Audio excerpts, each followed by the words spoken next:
რამდენიმე მეწყერული ადგილიც იყო, ხო, რომელიც შეგიძლია გაზღვანახეს და ისიც მოწეს ორი მუნიციპალიტეტის საქმე. მარტვილისა და სენაკის დასაკავებლად. საავტომობილო გზის 17 კილომეტრიანი მონაკვეთი 5 სოფელს დაუკავშირებს მუნიციპალურ ცენტრს.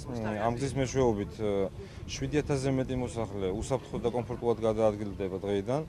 აგრეთვე ვაგრძელებთ დამატებით ახალ მშენებლობას, რომლის მეშვეობითაც 15 სოფლის მოსახლეობა, მაღალმთიანი სოფლის მოსახლეობა დაუკავშირდება ადმინისტრაციულ ცენტრს.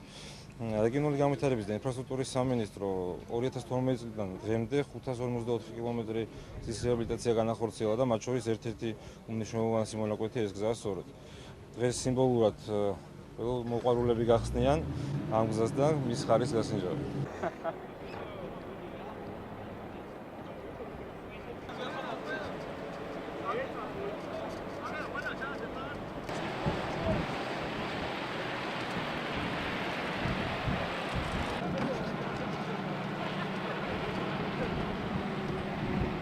საკმაოდ დიდი ხანია ასfaltის საფარი აქ არ ყოფილა და ძალიან ბევრ ადგილზე იყო მეწყერული მომენტს საშუალებები.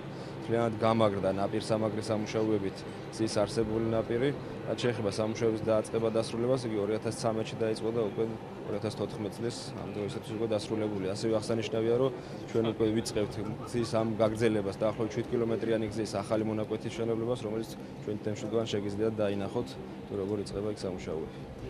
ძალიან დიდი მადლობელი ვიქნებით. ჩვენ მარტვილის რაიონის წარმომადგენლები ვართ.